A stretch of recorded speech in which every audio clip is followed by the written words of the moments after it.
Good morning students. Welcome to my YouTube channel mathematics with Avi girl. स्वागत है students आप लोगों का मेरे चैनल पर। आज हम एक और एग्जाम्पल करने वाले हैं जो कि आपका बेस है इनर प्रोडक्ट स्पेस पे। कल जो हमने एग्जाम्पल किया था वो आपका बेस था हिल्बर्ट स्पेस पे। ठीक है स्टूडेंट्स, जो वो क्वेश्चन था मैंने आपको बताया था कल भी, आज मैं रिपीट कर रही हूँ। इंपॉर्टेंट क्वेश्चन था, प्लीज़ अगर आपने उस लेक्चर को नहीं लिया है तो ले लीजिए। एग्जाम के पॉइंट ऑफ व्यू से स्टूडेंट्स इंपॉर्टेंट था वो क्वेश्चन। ठीक है, राजस्थान यूनिवर्सिटी में या फिर एमएल सुखाड़िया यूनिवर्सिटी में या फिर एमजीएस यूनिवर्सिटी की बात करें, सब जगह ये क्वेश्चन आया हुआ था हमारा, जो मैंने आपको कल बताया था। प्लीज़ उसे कर लीजिए। क्लियर। देखिए आज का एग्जाम्पल देखते हैं। अब आपको दिया हुआ है L is an inner product space. L आपका कोई इनर प्रोडक्ट स्पेस दिया हुआ है।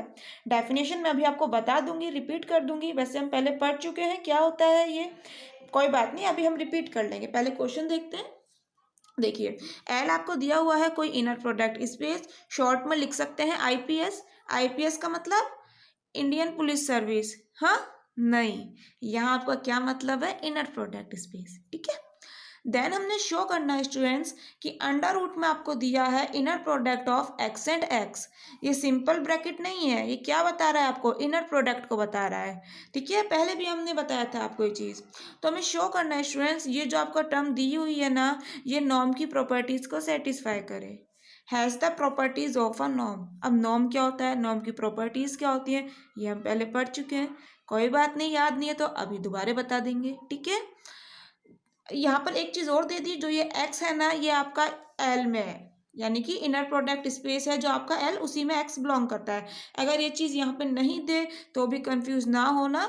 जब आपको यहाँ पर स्पेस क्वेश्चन में इनर प्रोडक्ट स्पेस दिया है ना, तो नॉर्मल सी चीज़ है, अंडरस्टूड है, एक्स आपका एल में ही है। अगर ये भी ना दे तो एग्जाम में कंफ्यूज ना होना कि एक्स कहाँ से ले लिया। ठीक है, बहुत छोटी सी चीज़ है ये। अच्छा, तो स्टूडेंट्स अब बात कर लेते हैं एग्जाम के पॉइंट ऑफ व्यू से इम्पोर्टेंट है कि नहीं है। बिल्कुल इम्पोर्टेंट है। 2008 में यूनिवर्सिटी ऑफ कोटा में आया है। ठीक है, और एमडीएस यूनिवर्सिटी अजमेर में है, वहाँ 2007 में क्वेश्चन आया हुआ है। तो ठीक है, अच्छा क्वेश्चन है, इजी भी है, कर लेते हैं। बट अब पहले डेफिनेशन तो समझ लें कि इनर प्रोडक्ट स्पेस क्या होता है। क्या होता है इनर प्रोडक्ट, तो देखिए मैंने आपको बताया था इनर प्रोडक्ट क्या होता है। जैसे मान लीजिए एल एफ आपका कोई लीनियर स्पेस है। एफ यहाँ पर क्या है आपका, एफ फील्ड है, एल स्पेस है। ठीक है, एल एफ क्या बता रहा है, लीनियर स्पेस को बता रहा है। स्टूडेंट्स डेफिनेशन आती है लीनियर स्पेस की, तो ये देखो मैं आपको पहले बता चुकी हूँ। अब ये सब चीज़ें रिपीट नहीं हो पाएंगी हर चीज़, क्योंकि बहुत लेंथी हो जाएगा लेक्चर। ठीक है, जहाँ मैंने आपको ये बताई थी ना, जिस भी लेक्चर में जिस भी वीडियो में बताई थी, उसका लिंक मैं आपको डिस्क्रिप्शन बॉक्स में डाल दूंगी, वहाँ से आप लोग देख सकते हैं। ठीक है, तो देखिए एल आपका कोई लीनियर स्पेस है जहाँ पर एफ आपका फील्ड है। ठीक है, रियल नंबर का भी हो सकता है, कॉम्प्लेक्स नंबर का भी हो सकता है। तब हमने कहा था इनर प्रोडक्ट एक मैपिंग होती है जो कि एल पे डिफाइन है। किस तरह से, देखो पहली बात तो मैंने आपको ये चीज़ यहाँ क्लियर कर दूँ कि इस तरह से भी दिखा सकते हैं हम, जैसा कि हमारे क्वेश्चन में दिया है सिंपल ब्रैकेट में, या फिर इस तरह से भी इनर प्रोडक्ट को शो कर सकते हैं। ये मैपिंग है तो डिफाइन कहाँ से कहाँ होगी ये पता होना चाहिए। ये डिफाइन होती है एल क्रॉस एल से, एल क्रॉस एल से एफ में, यानी कि 2 नंबर का इनर प्रोडक्ट लोगे, यहाँ पर कोई एक्स लिखोगे, यहाँ कोई वाई लिखोगे। ठीक है, 2 नंबर का इनर प्रोडक्ट है तो क्रॉस प्रोडक्ट आएगा, नॉर्मल सी चीज़ है। तो इसका जो इनर प्रोडक्ट है वो बिलोंग कहाँ करेगा, आपका फील्ड में। इसी तरह से समझते हैं मैपिंग, इसमें से कोई एलिमेंट हम लेंगे, उस पर मैपिंग लगाएंगे ये इनर प्रोडक्ट की, फिर वो जो एलिमेंट आएगा वो कहाँ मिलेगा, एफ में। ऐसे ही तो करते थे ना।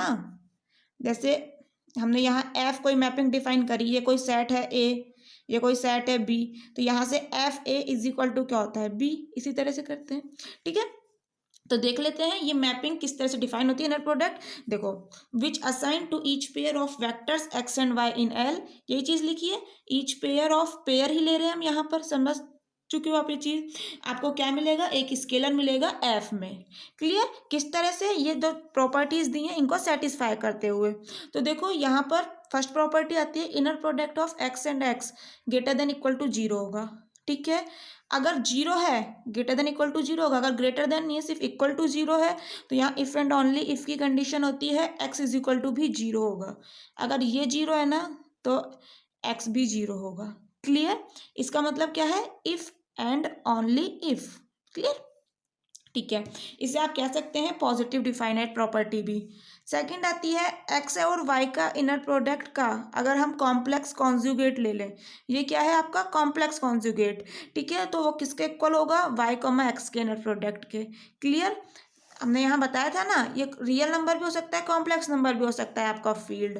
तो जो इनर प्रोडक्ट आएगा वो एक फील्ड में होगा एलिमेंट, मैंने अभी आपको ऊपर क्लियर करा था यहाँ पर मैपिंग जब डिफाइन करी थी, ठीक है। तो इसीलिए हम बता रहे हैं यहाँ पर अगर कॉम्प्लेक्स नंबर है तो ये प्रॉपर्टी सेटिस्फाई करनी चाहिए, रियल नंबर है तो कोई दिक्कत ही नहीं है। रियल नंबर का कॉन्जुगेट क्या होता है, वही नंबर होता है। अरे स्टूडेंट्स, 2 + 3 आयोटा का कॉम्प्लेक्स कॉन्जुगेट क्या होगा, 2 - 3 आयोटा, ठीक है। 2 है सिंपल रियल नंबर है, इसका कॉन्जुगेट क्या होगा, अरे 2 ही तो होगा। कॉन्जुगेट कॉम्प्लेक्स कॉन्जुगेट हम कॉम्प्लेक्स नंबर्स का लेते हैं, ठीक है। सेकंड प्रॉपर्टी समझ आई। थर्ड प्रॉपर्टी आती है आपकी alpha x plus beta Y, और जेड का अगर इनर प्रोडक्ट ले रहे हो वो किसके इक्वल होना चाहिए, alpha inner product of x and Z, यानी कि स्केलर बाहर आ जाते हैं, कुल मिला के समझने की चीज़ ये है, ठीक है, plus beta inner product of y and Z.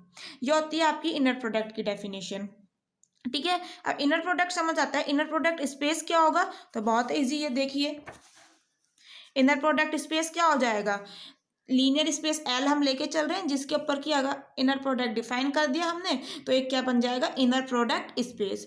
कुछ भी नहीं, एल आपका लीनियर स्पेस है, अगर हम एक मैपिंग ले लें ये इनर प्रोडक्ट वाली और 3 प्रॉपर्टी सेटिस्फाई करा दें तो जो स्पेस बनेगा ना इसको आप कह देंगे इनर प्रोडक्ट स्पेस। क्लियर, देखिए देखिए अब देख लेते हैं अपनी नॉर्म की डेफिनेशन। तो एन कोई लीनियर स्पेस हम लेके चल रहे हैं, ठीक है। जो नॉर्म होती है वो एन के ऊपर डिफाइंड होती है, किस तरह से, इस तरह से हम शो करते हैं, ये भी एक फंक्शन है, एक मैपिंग है, ठीक है। एन से आर में आपने एक चीज़ नोटिस करी, इनर प्रोडक्ट हमने कहाँ करा था डिफाइन, सिर्फ आर में नहीं था, ये हमारा कॉम्प्लेक्स नंबर भी हो सकता था और रियल नंबर भी हो सकता था, बट नॉर्म क्या होती है, हमेशा रियल नंबर, क्योंकि ये कैसे डिफाइन हो रही है नॉर्म आपकी, नॉर्म आपकी डिफाइन हो रही है स्टूडेंट्स, नॉर्म आपकी डिफाइन हो रही है एन से आर में, एन से आर में, आर का मतलब रियल नंबर का सेट, ठीक है। तो एक चीज नोटिस करना, यहाँ नॉर्म हमेशा रियल होगी, बट जो आपका इनर प्रोडक्ट होता है वो रियल भी हो सकता है, कॉम्प्लेक्स भी हो सकता है, ठीक है। एल्फा स्केलर है, ये तो कॉम्प्लेक्स भी हो सकता है और रियल भी हो सकता है, ठीक है। तो नॉर्म की कौन सी 4 प्रॉपर्टी है, अगर ये सेटिस्फाई हो जाती हैं चारों प्रॉपर्टियां तो हम कह सकते हैं जो ये आपने डिफाइन कराया ना फंक्शन, ये एक नॉर्म को डिफाइन कराया आपने। फर्स्ट प्रॉपर्टी होती है norm of x greater than equal to 0। Second, norm of x 0 है if and only if x is equal to 0 होना चाहिए। थर्ड है norm of x plus y less than equal to होता है norm of x plus norm of y. Fourth and last property norm of alpha x, alpha scalar है, equal to होना चाहिए mod of alpha norm of x के। अगर ये norm की 4 property satisfy हो जाती हैं, अगर हम करा देते हैं अपने आज के क्वेश्चन में तो हमारा क्वेश्चन प्रूफ हो जाएगा, ठीक है। देखिए स्टूडेंट्स, लीनियर स्पेस बार बार आ रहा है, मैं आपको एक बार डेफिनेशन हल्का फुल्का सा बता देती हूँ, देख लीजिए।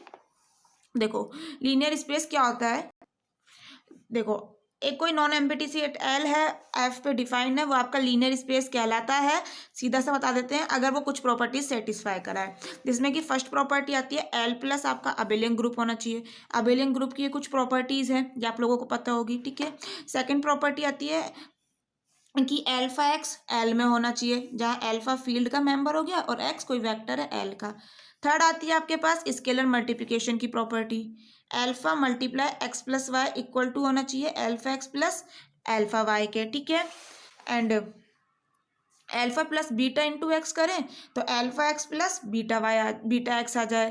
क्लियर, मल्टीप्लिकेशन की एक और प्रॉपर्टी है alpha dot beta dot x, को आप लिख सकते हो एल्फा बीटा डॉट एक्स बाहर, और 1 dot x is equal to x. अगर ये सारी प्रॉपर्टी जो भी मैंने आपको बताई हैं सेटिस्फाई हो जाती हैं तो एल आपका जो हमने लिया है कहलाता है लीनियर स्पेस, ठीक है, समझ आया। अब देखो जल्दी से बढ़ते हैं अपने आज के क्वेश्चन की ओर। देखिए नॉर्म समझ आ चुका है, इनर प्रोडक्ट स्पेस समझ आ चुका है, तो एल यहाँ इनर प्रोडक्ट स्पेस आपको दिया हुआ है, हमने डिफाइन करी है, नॉर्म हमें डिफाइन करनी आती है। Norm of x is equal to कैसे डिफाइन करते हैं, अंडर रूट में एक्स कोमा एक्स, ठीक है, इस तरह से हमने डिफाइन करी है। ये लोग चीज़ तो हम जानते भी हैं। नॉर्म ऑफ एक्स का स्क्वायर हम क्या लिखते थे, inner product of x and x. इसी तरह से डिफाइन करते हैं जनरली हम नॉर्म को। तो बस स्क्वायर हटा के अंडर रूट आ गया। क्लियर। अब हमें शो क्या करना है कि ये प्रॉपर्टीज हैं जो नॉर्म की अभी हमने 4 पढ़ी हैं वो सेटिस्फाई कर दे। ये वाली चीज़, ये जो हमने डिफाइन करा है ना इस तरह से नॉर्म, ये सेटिस्फाई करा दे। तो देखते हैं फर्स्ट प्रॉपर्टी। पहले आपको दिया क्या हुआ है, norm of x is equal to this, लिख लिया हमने। इसका मतलब नॉर्म ऑफ एक्स का स्क्वायर ये होगा। अरे अंडर रूट हटा दिया तो यहाँ स्क्वायर आ जाएगा। ठीक है। तो अब हमने नॉर्म की प्रॉपर्टी सेटिस्फाई करनी है, फर्स्ट वाली और सेकंड वाली। हमने यहाँ दोनों एक साथ सेटिस्फाई करा दी। एक तो greater than equal to zero वाली और एक सिंपल जीरो वाली। देखो कैसे सेटिस्फाई करिए, ध्यान से देखो। हमें दिया हुआ है कि जो ये एल है इनर प्रोडक्ट स्पेस है, एल है जो हमें दिया हुआ है इनर प्रोडक्ट स्पेस है। ठीक है। इसका मतलब क्या हुआ, जो ये इसमें हमने एक्स लिया है ये इनर प्रोडक्ट की जो आपकी प्रॉपर्टीज थी उनको सेटिस्फाई करेगा। तो याद करो इनर प्रोडक्ट की प्रॉपर्टीज अभी बताई थी, याद आया कुछ स्टूडेंट्स? मैंने आपको बताई थी ना अभी फर्स्ट प्रॉपर्टी, क्या inner product greater than equal to zero होता है, और ये सेकंड प्रॉपर्टी बताई थी, this equal to zero if and only if x is equal to zero.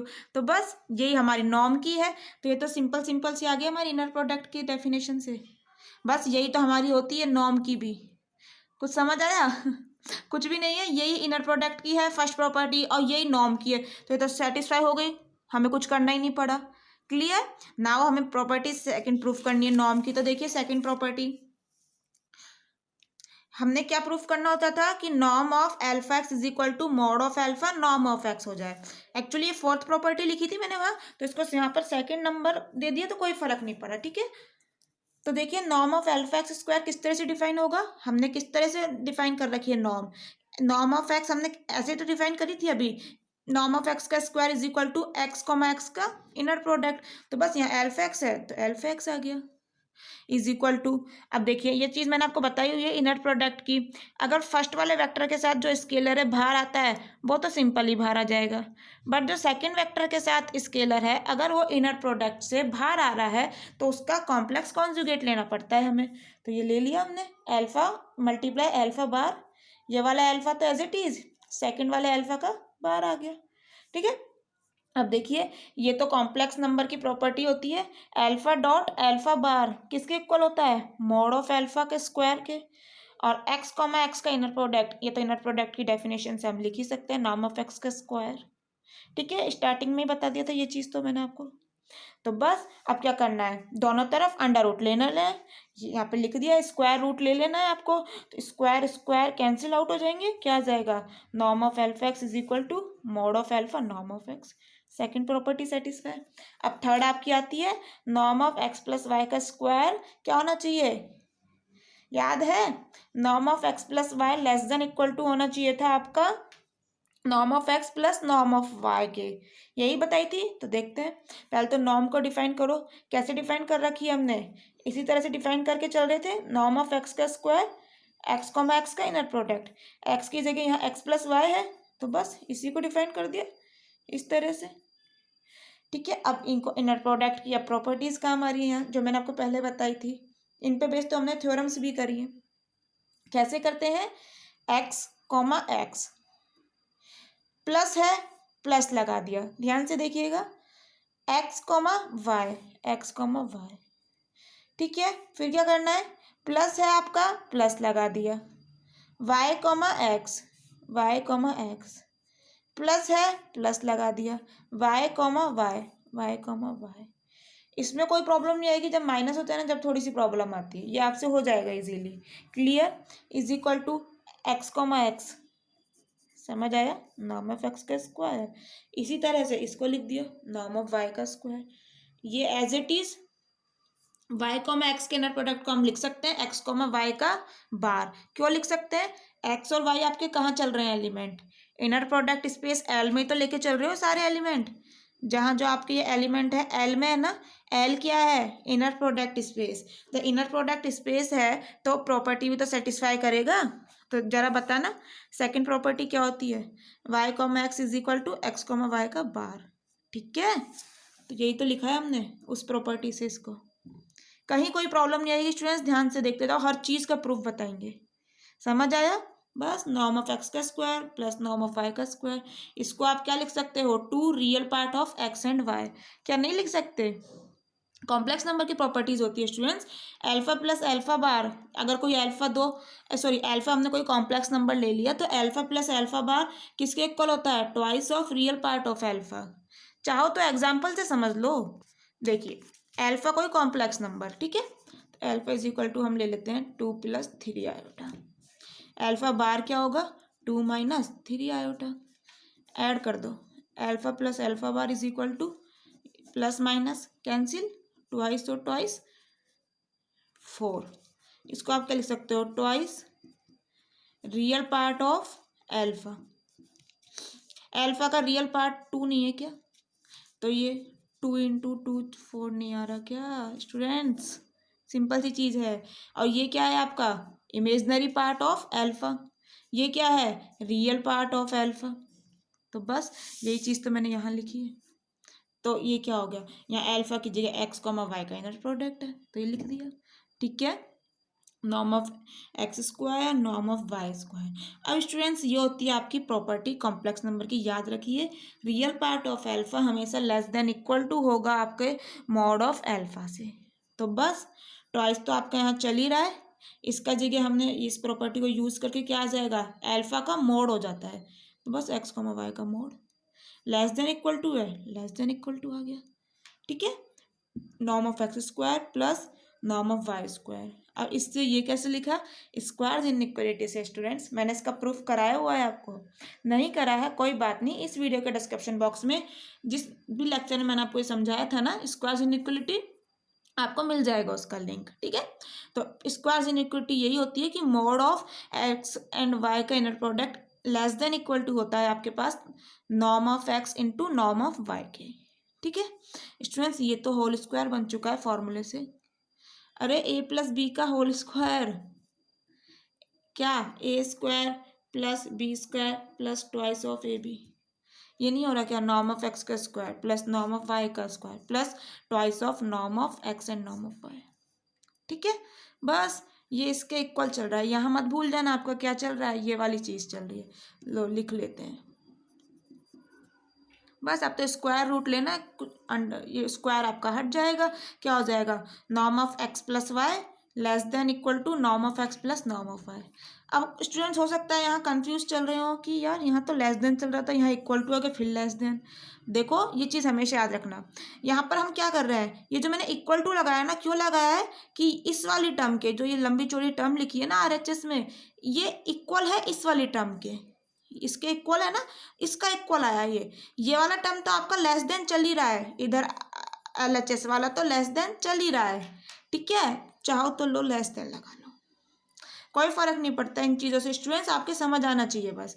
Less than हमारा इस वाले टर्म से चल रहा है, ये तो इसके इक्वल ही है ना, इसलिए मैंने इक्वल टू लगा रखा था, समझ आया। यही हमें प्रूफ करना था, नॉर्म की चारों प्रॉपर्टी हमने सेटिस्फाई करा दी। फर्स्ट और सेकंड प्रॉपर्टी तो हमने सीधे N1 में ही प्रूफ करा दी, उसे 2 बार नहीं लिखा, ठीक है। और ये हमारी 2 प्रॉपर्टी और थी वो भी सेटिस्फाई करा दी। तो समझ आया स्टूडेंट्स, बहुत इजी क्वेश्चन है बट इम्पोर्टेंट है, ठीक है। नेक्स्ट में हम लेक्चर में एक और एग्जाम्पल करेंगे, देख लीजिए ये वाला एग्जाम्पल नेक्स्ट लेक्चर में करने वाले हैं, अच्छा एग्जाम्पल है।